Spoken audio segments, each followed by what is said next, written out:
This is Amy Chan from CakeDecoratingSchool.com, and if you like cake decorating, you're in the right place. In this video, we're going to talk about hot hands. We've all got them, and now we're going to talk about how to deal with them.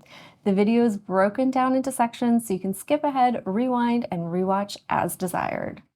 So the first thing we're going to go over are some tips for your equipment and your environment. And these are important.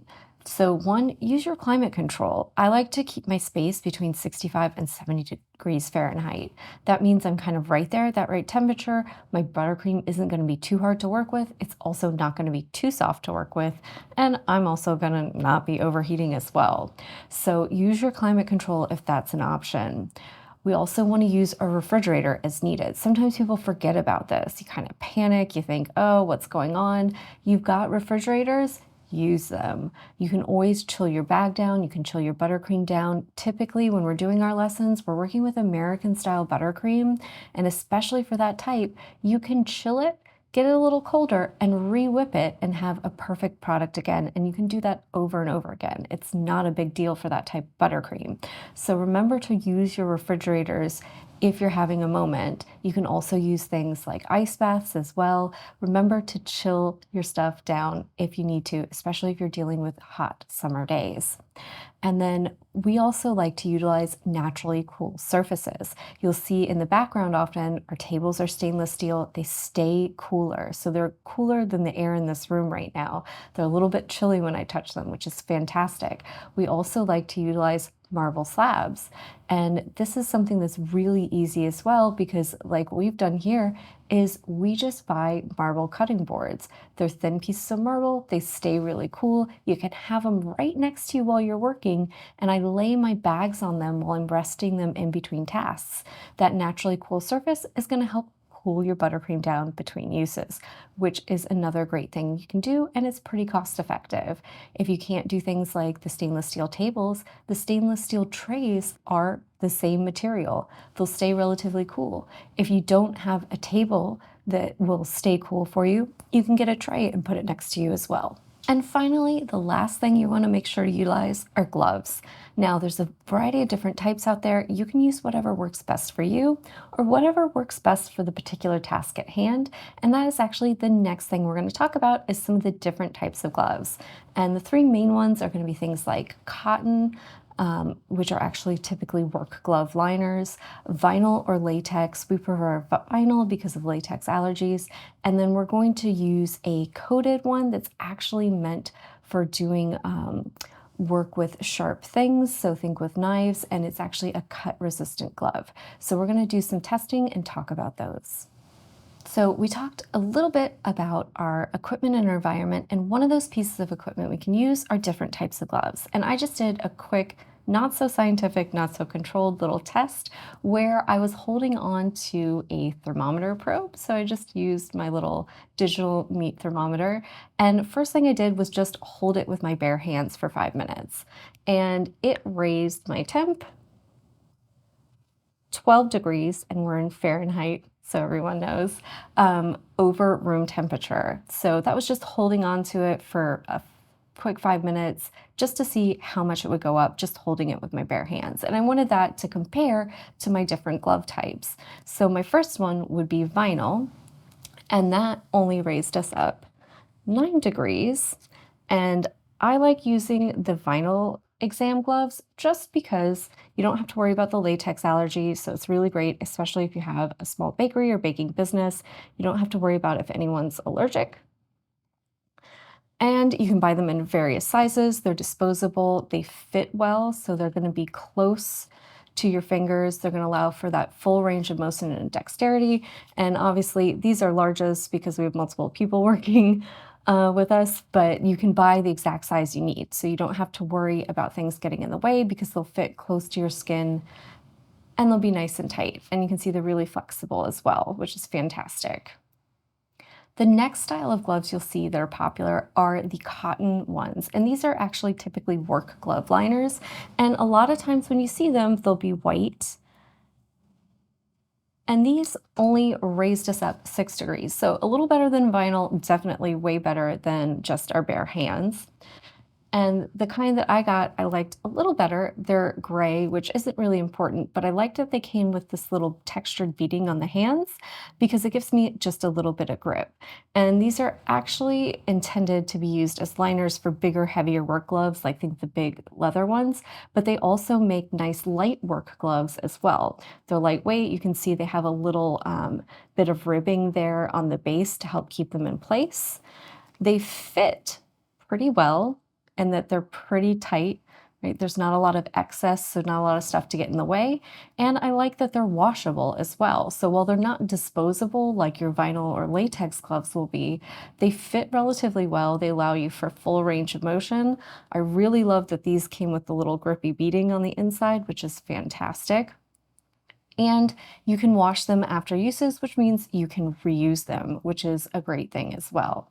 And they're actually great for a variety of different tasks, but they offered us some decent insulation, which is fantastic. And I like that they're actually absorbent. These are a little better for me on my hands because of some skin allergies I have versus wearing things like latex or vinyl for long periods of time. So if you're dealing with anything like sensitive skin, these kinds of cotton ones that'll help absorb any sweat or anything like that are actually maybe a great option for you.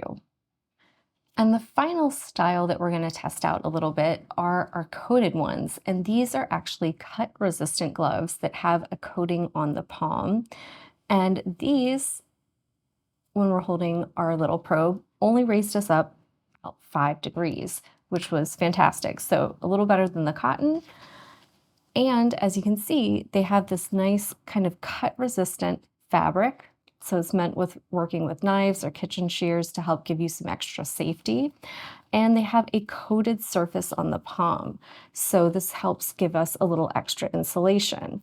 And so the one downside to these versus some of the others is they come in very limited size ranges. And I have very tiny hands. So these actually have quite a bit of excess there on the tip. And I have a little less mobility and dexterity. They're a little stiffer. You can see kind of how it creases there in the palms and a little bit bulkier. So they might not be the best for doing some fine tasks, but they definitely offer us the best in terms of insulation. They're also washable, which is great, so you can reuse them. And they fit relatively well.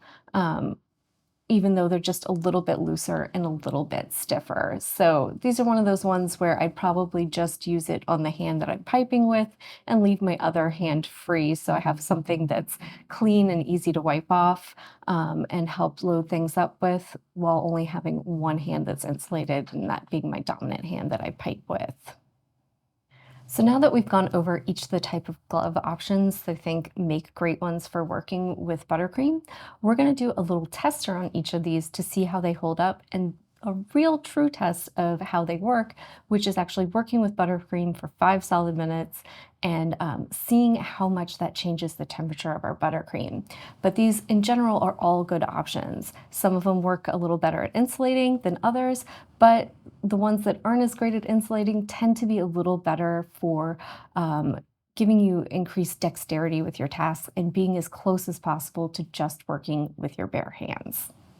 So let's talk about the piping tests that we did with each of our kinds of gloves. We tried out our vinyl, cotton, and our coated sharps gloves, and we gave them each a 5-minute piping test. We started out by loading each of the bags with the same amount of buttercream, temped that buttercream, and then we piped for a solid 5 minutes with a timer and temped the finished buttercream. And what we're looking at here is the increase. So the vinyl obviously offered the least amount of protection, which is really what I expected. What I didn't was that the cotton, those nice little work glove kind of liners, pretty much did a great job. It only went up 3.8 degrees and it kind of kept pace with the sharps coated ones, which only went up 2.2. So there's a difference there, but it's not as steep as I expected, which was surprising. Now the vinyl ones have some pluses because they're thin, they're dexterous, you can really do all your motions. You can order them in a huge range of sizes. So if you're like me and you have really tiny little hands, that can be a plus because then there's not all that extra on the tip of your fingers. They offer the least amount of protection and I hate how much my hands sweat in them. So they're not my favorite favorite choice, but they do have some pluses there. The cotton ones were the surprise winner for me. They're great. They absorb moisture, which is fantastic. I love that they had that little beaded coating on the inside, which helped give some grip on the bags, which was fantastic. And you can see they really make a difference and how much that buttercream warms up, which means you have to do less to mitigate your hot hands. And they fit well too, and they're washable. So while they're not reusable, they're actually not that expensive, and they typically come in large numbers of pairs. Like we ordered the smallest quantity we could get was 24 pairs. So it's kind of a lot, but then that's easy. You can use them, wash them, just like you do your hand towels and other things in the kitchen. And they do provide a surprisingly great buffer that allows you for normal range of motion and doesn't really cause any fatigue. The Sharps ones are a little thicker and bulkier, and I would say that's the only drawback. They don't come in a lot of sizes. So for me, there's a lot of extra material, and that coating on the palm is kind of thick. So when you're compressing that over and over again, it does start to fatigue a little bit. Now, they were definitely the best at guarding that buttercream and keeping it from warming up. There was really virtually no change, which is fantastic. But even as an experienced piper, piping for 5 minutes and doing detailed work with these was a little fatiguing, which is surprising because typically I can go for hours. So it's not like something I really expected to happen, but it did. So it was a little bit surprising. So these are something I would probably save for bigger jobs. And what I mean by that is things where I'm doing skills like maybe piping the tops of cupcakes, where you're doing just a large motion over and over again, and you don't really have to work your hand too much. And they'd be really great for that, especially when you want to load up large amounts of buttercream in a bag and get a job done quickly. So they all have their pluses. They all kind of have a few little drawbacks, but I would say overall my winner would be the cotton gloves because they offer that balance between the two. They're helping guard the buttercream from the heat of your hands while also allowing you a full range of motion and ease of use. Now that we've showed you your glove options and talked about some of the equipment you can use to help you along, we're going to talk about structuring our work. So kind of utilizing that equipment and some of this other stuff to make it so that you have less problems with your buttercream warming up and things slumping or losing details. So this is about how we're going to structure our work and how we structure our projects when we're working on big things like orders. So one, multiple bags. And this is something sometimes people are like, oh, I don't want to wash so much stuff, or I don't want to use so many disposables. That's probably the wrong way to go. Using multiple bags is going to be a plus for you. Yes, it might cost a little more if you're using disposables or make a little more work if you're using reusables, but overall, it really is going to save you on time and really help increase the quality of your work and give you less issues. And what we typically do is break our work down so that if I'm, say, piping a scroll pattern and I'm going to be using multiple tips, I'm going to make a bag for each of those tips. And sometimes it's just, the same color buttercream, different tips. So it seems kind of redundant because you could change the tips. But if you're doing a lot of work, changing the tips takes time. And really what we want to do is do a little work with one bag, set it down, pick up the other, go in and work on that pattern with another tip, set it down, go in and work on the third, and then you can have them lined up right next to you so you're just changing really quickly. And a lot of times what I do is lay them on my cool surface like my marble slab or a stainless steel table. If you don't have either of those, try a stainless steel tray, something that will just say naturally cooler, a little bit cool to the touch than your environment, and that'll help cool those down in between.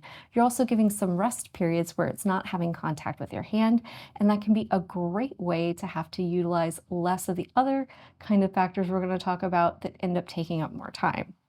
Now, when I'm working on a long project, eventually changing out bags isn't going to do it. You either have to reload them because you've used up all your buttercream, or it's going to start to get melty on you. And when it does, I utilize the dump and reload first. And that's basically just undoing the coupler, taking off the tip, and pushing all that out into my big bucket of buttercream, whatever color I'm using. Give it a mix, re-whip it. That'll help distribute the warm product and cool it down a little bit. Also whip it back up, and then I just reload my bag. So just do a quick dump and reload as soon as I need to. So anytime I see maybe like my shells are starting to lose a little bit of their definition, or the buttercream is maybe getting a little too glossy, or whatever indicates that it's getting melty for you, depending on the type of buttercream you're using, it's a good time to dump and reload. So just Squish everything out of the bag, give it a quick mix, whip it up and reload it, and then start piping again. And that should help you be able to work longer. And the other thing we want to do is utilize our fridge, because at a certain point, especially if you're having trouble with your environment or you don't have great climate control, or maybe you're just working in a busy environment where the ovens are always on, because that happens sometimes, especially if you're in a working environment, you can't always kind of organize everything to your advantage. You're going to need to use your refrigerator. So sometimes it's just a matter of putting everything in the fridge for a few minutes, especially if you're using American style buttercream. It's not going to be such a huge deal because then you can just re-whip it up a little bit. So just let things cool down a few degrees, put it back on your mixer, give it a nice whip, and you'll have buttercream that you can use again. Other things that you can utilize besides your fridge to chill your buttercream or even your bags would be things like an ice bath. So if you've got a big bowl of buttercream, you can put it over an ice bath, give it a chill down, and then re-whip it. That's another great one. And typically, one note I do is if I'm going to be putting my bags in the fridge, take the tips off. So unscrew the ring of your coupler, take the tip off because that's metal. That'll cool down much quicker than the rest of it. And then I'll usually just put a little saran wrap over the end and screw that back on with the ring so I don't have to worry about any messes in my fridge. And that's a great way to quickly cool down material that's in your bags if you need to, so you can keep working.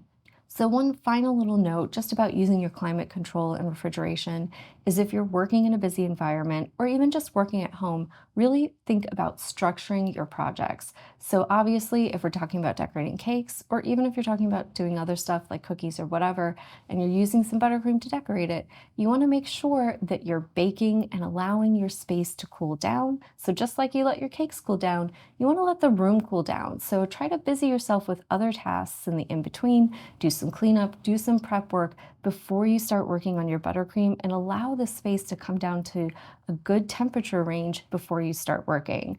Now, obviously, if you're in a busy environment and you're not in control of the schedule, that's not always going to be possible. So when it's not, utilize some of those other things, and that'll really help you mitigate the problem of having hot hands like all of us do. So we thought we'd do a little kind of practice sample. Essentially, we've got our little pattern out again. You can see I've got 3 bags out now. I've got one with a plain tip, one with a star, and one with a petal tip, just to kind of mix it up and make them clearly easy to differentiate. And I'm using my nice little cotton gloves that allow me just to work easily but offer some good insulation. And you'll notice I've got my bags resting on my little marble slab.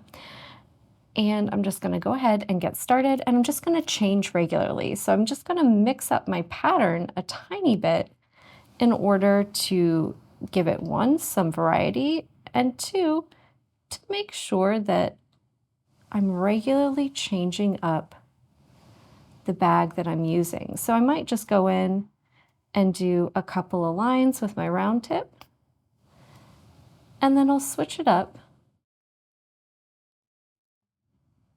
and use one of my others. And in this way, I'm going to create a more unique pattern because it'll have texture and definition and more interest. But I'm not going to use any one bag for too long. And when I'm done, they're going to just kind of rest. So you can kind of see, I can put it at the end, so I've got an order going. That way, I can keep track of what I've used, what I haven't used, and make sure I'm giving those little bags time to rest and cool. And as you work with larger, more complicated patterns, this is going to become important.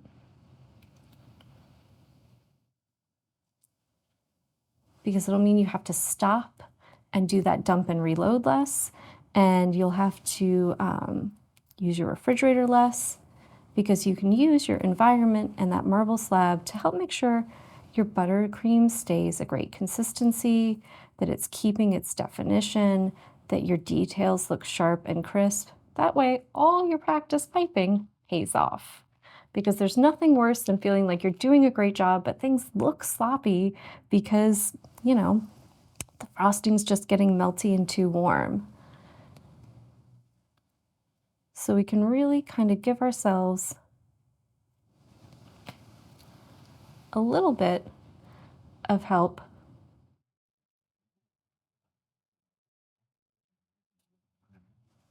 by just mixing up what bag we use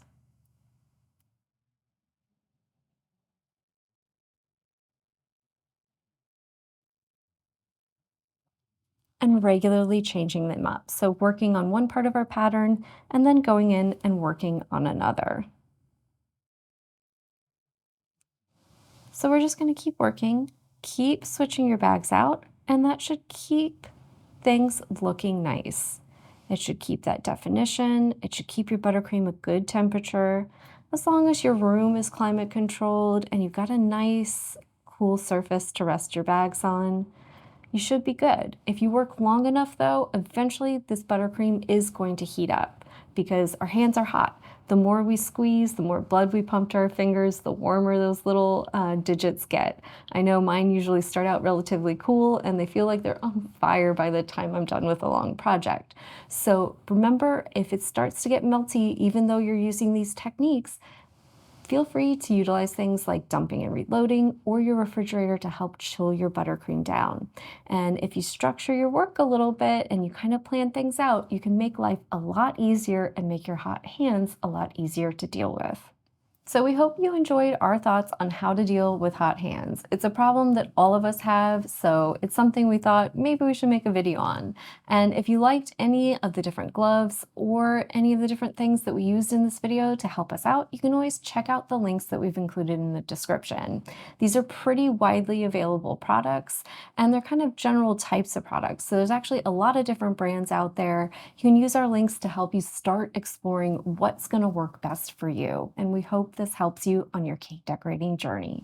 If you enjoyed this video and you'd like more about the cake decorating materials and equipment we use, or just some inspirational videos about cake decorating itself, you can follow us on Insta or YouTube at Cake Decorating School.